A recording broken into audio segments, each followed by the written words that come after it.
As you prepare to cast your ballot next month, Local 5 Politics is here helping you make an informed vote. Tonight we're hearing from Democratic candidate for governor Deidre DeJear.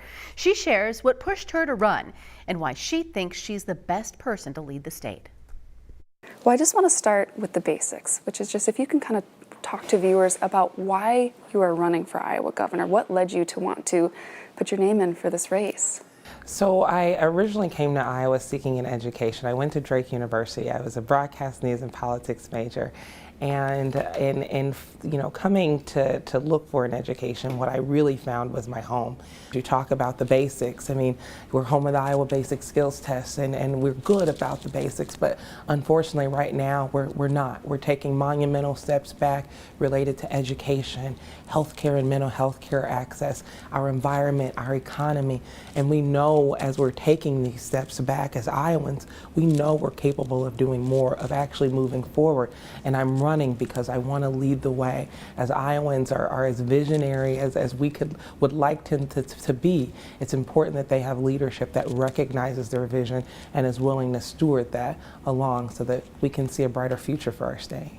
Obviously the big issue this summer after Roe v. Wade was overturned is abortion. So if elected, what would you want Iowans to know about, the policies that you would seek, or just where you stand on this issue? Sure. What I will say is that this is bigger than access to abortions. Do women need access to those? Yes. Pregnancy offers a variety of variables, infinite, if you will, and it's no one's place to put that situation in black and white in law for women because that lessens our protections.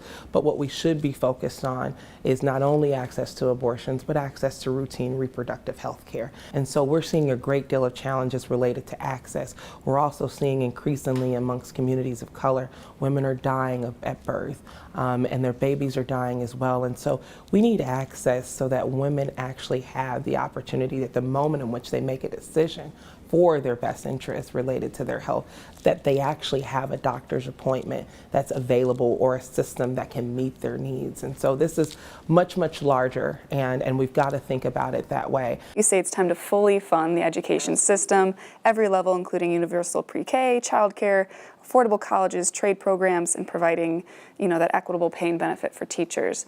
So kind of walk me through, when you look at a system like that, how do you see that being funded here in the state? We have literally been starving our education system under this governor's leadership and not prioritizing the funding of our education or even meeting the level of inflation in our funding, and the systems are asking for more resources. So when I talk about funding K through 12, it's a part of ensuring that those students are getting the adequate education to meet their needs, but it's not just exclusive to the K through 12 confinement. It's also about our community colleges, our unions, and our four-year institutions.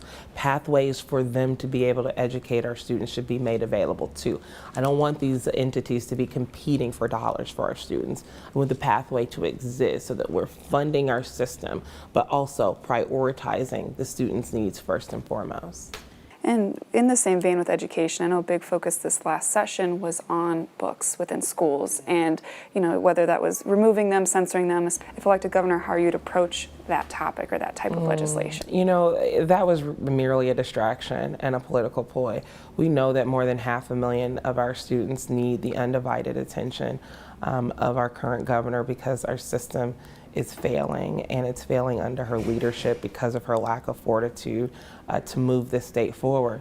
And those types of bills do nothing but call to question antics. It does nothing to fix the fundamental flaws within our system. And when you ask the question, how would I address it? It's not even a part of the conversation.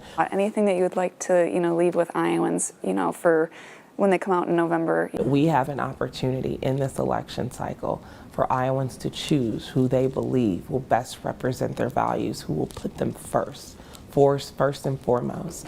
I believe that that person is me. And this election cycle gives us opportunity to do that. In our state constitution, it says very, very clearly in Section 2, all political power is inherent in the people. The state is not too far gone. I know we're taking steps backwards, but I want to let people know that there is hope, there is opportunity on the other side of this election cycle if we choose to take on. So that's my message. You can hear much more from DeJear on We Are Iowa Plus. Find that on Roku and Amazon Fire. And later this week, learn why Libertarian candidate for governor Rick Stewart thinks he's the best person for the job. As for Governor Kim Reynolds, you won't be hearing from her. We reached out to her team numerous times for an interview. We were not granted one.